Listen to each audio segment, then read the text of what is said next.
Oh, boxing IQ. He's very good fighter. He's stronger. He is very compact. He is like a bull, you know.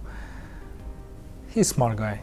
Well, but Gennady Golovkin responds, and this is what he had to say, quote, he says, Terence Crawford won't have a problem with Canelo's power because he doesn't have any power.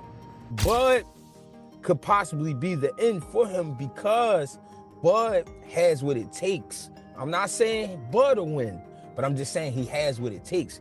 He's not afraid of Canelo. Gennady Golovkin just dropped a bombshell prediction for the Canelo Alvarez versus Terence Crawford fight. According to GGG, Crawford won't have any problem with Canelo's so-called power because, in his words, Canelo doesn't actually hit like a true knockout artist. Golovkin, who's been in the ring with Canelo 3 times, says the Mexican star hasn't really changed much. Instead, he praises Crawford's power and adaptability, warning that every fighter brings different problems that require real preparation. No, just this is boxing. This is more interesting. Gennady, let me ask you this. You were there ringside. You saw Canelo. Yeah. Did he look better than what he did in the second fight with you? Does he look like he's improving and getting better? Marcus, I told you just, you know, every opponent gives you different. Every fight is different. Two fights I had, 2 fights with him. First fight and second fight is different, you know, just. So you think like no, I don't feel like, you know, more power, more speed. No, he stayed the same. Golovkin has shared 36 brutal rounds with Canelo, so when he speaks, it carries more weight than the usual armchair takes.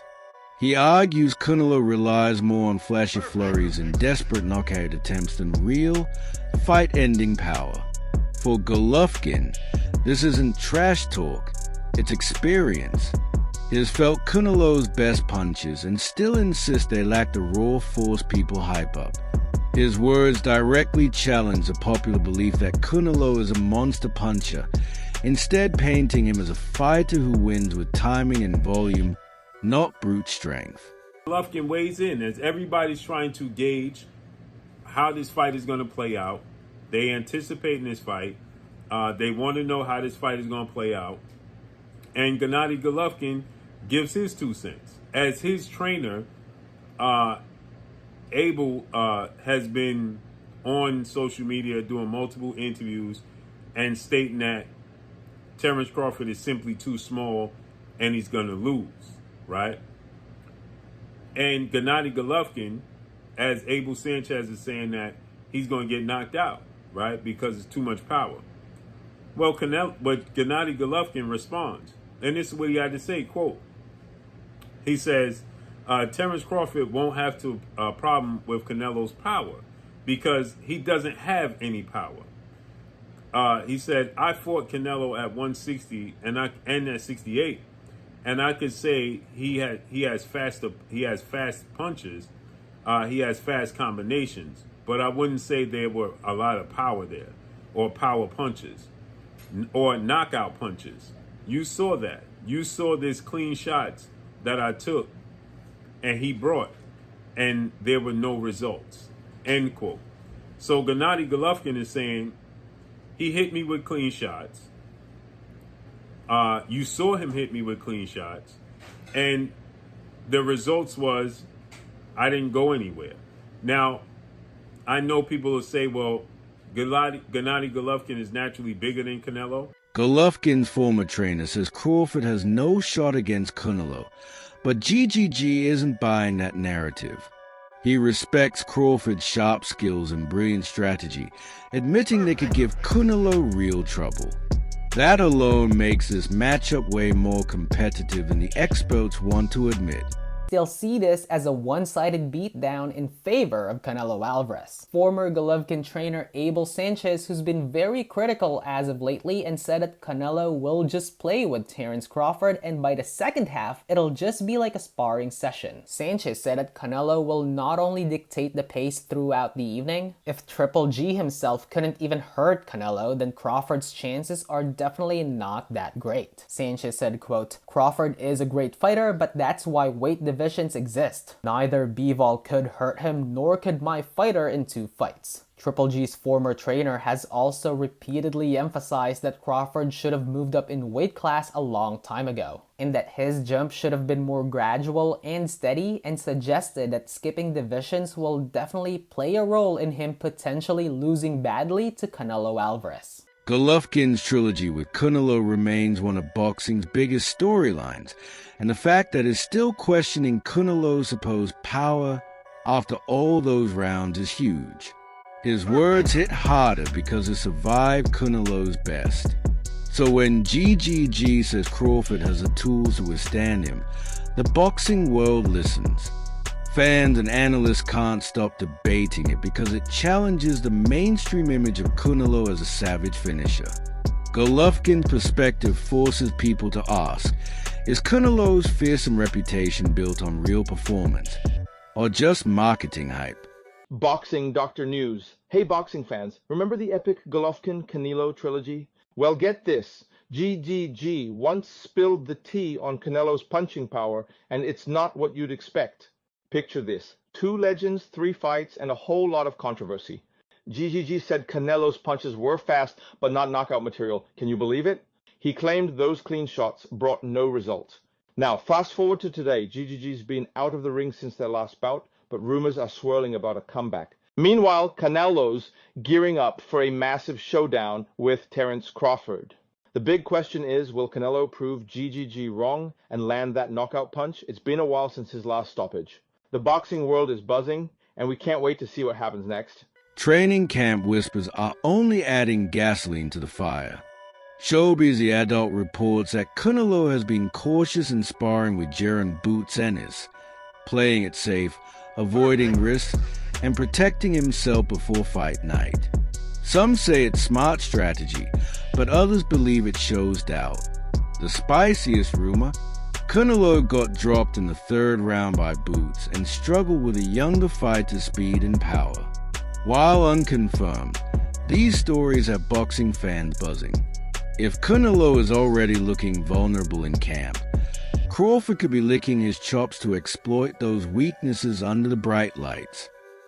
And let's talk about what we do know about Canelo Alvarez bringing Boots to training camp and what we can concur. First, you must understand that Saul Canelo Alvarez versus Terence Bud Crawford is September 13th, okay? That's just a few weeks away. Almost 3 weeks away, something like that. It's just a few weeks away. So to expect them to have hardcore sparring, like real sparring, where they're fighting each other and they're really just going hard and sparring, pause, I don't really see that happening because you don't want a cut or anything, and you don't want anything to threaten the fight September 13th. Also, not only is Canelo Alvarez fighting soon, September 13th, but Boots Ennis, he has to fight against Lima come October. So you don't want Canelo Alvarez beating up on Boots either and cutting him or anything like that, blacking his eye or detached retina or anything like that. You don't want any incidents like that. So understand that they're probably sparring light to mid. They're definitely not going hard in there. Okay, pause.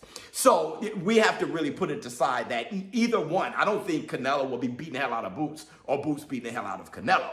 But what I can see is if Boots is moving around and Canelo can't catch him, like let's say Boots is like pop, piecing him up with some light work and Canelo can't get to him, which, you know, that's kind of different than a real fight. In a real fight, you know, Canelo will be breaking you down and then you kind of get tired over time. But still, if they're working on cutting off the ring, if Canelo can't and Boots is hitting him with, you know, piecing him up and moving and slipping and sliding and he just can't get to him, that'll be some value added and something to be concerned about, which is why I said it's over.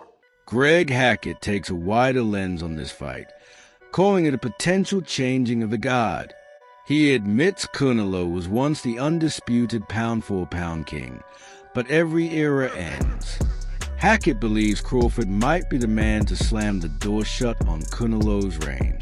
With discipline, technical mastery, and an unmatched hunger, Crawford could be the one to rewrite boxing's history books. For Hackett, this fight isn't just about belts, it's about legacy. Canelo is the guy, right? But everybody know that shit got to come to an end one day. Nothing is forever. And I'm not saying this is now. I'm not saying that.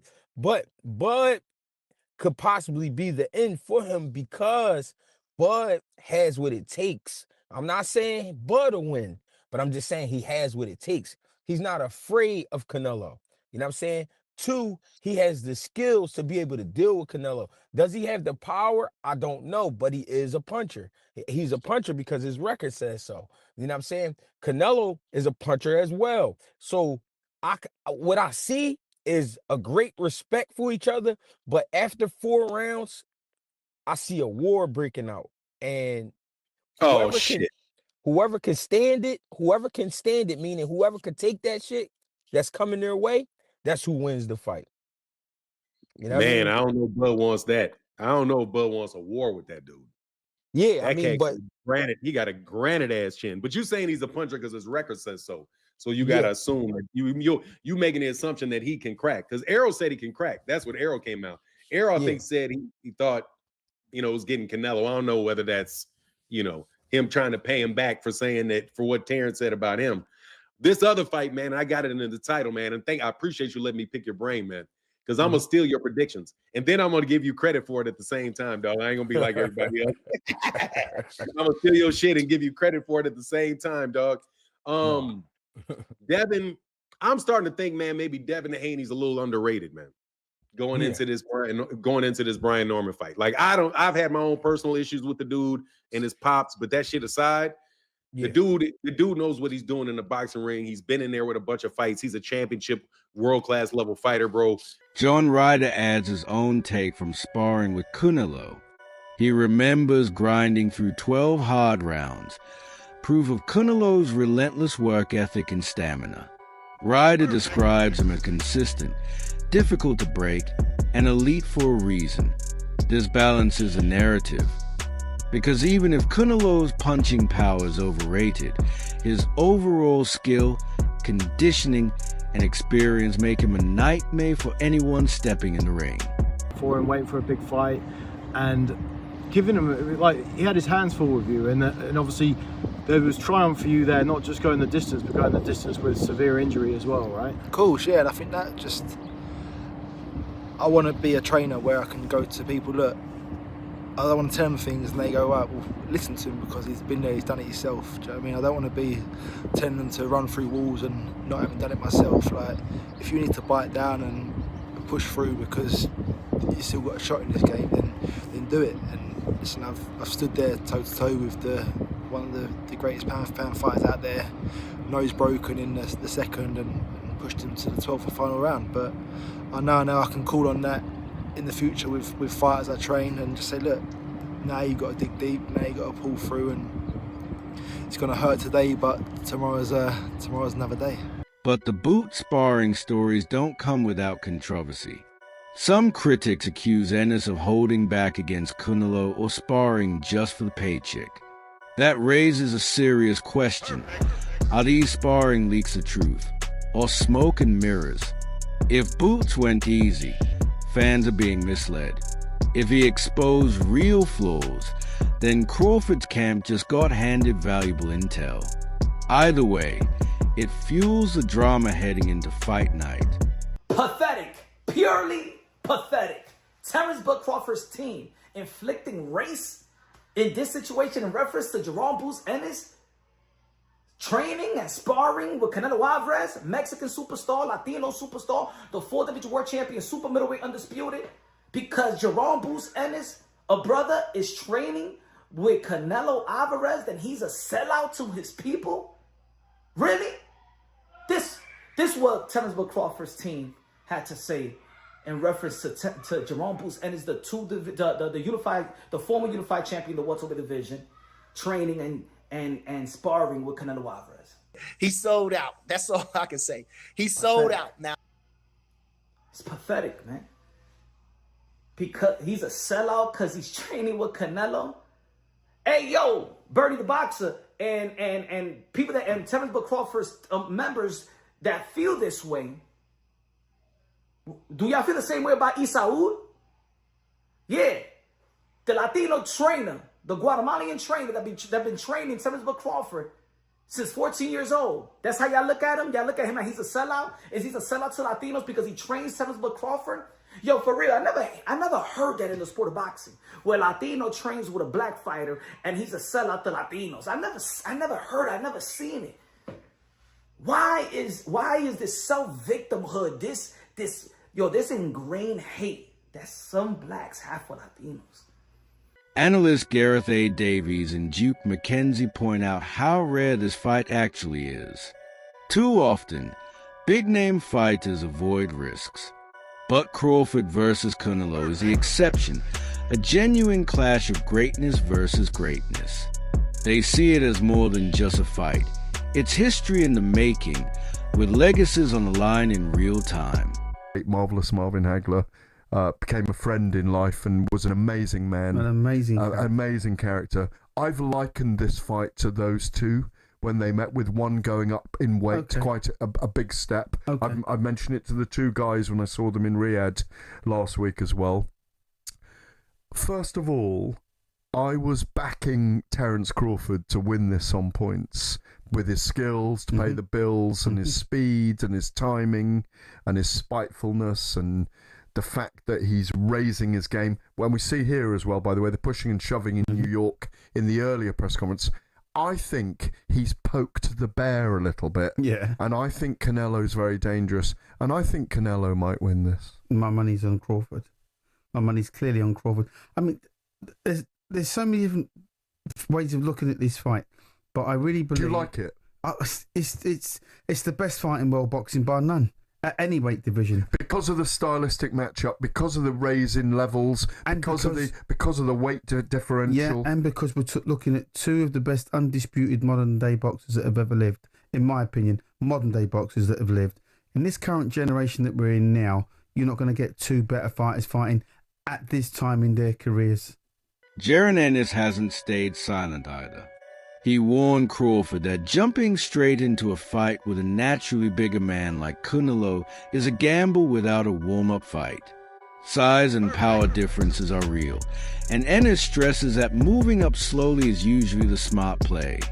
His warning adds caution to all the hype, because even the best skills can be tested against raw size.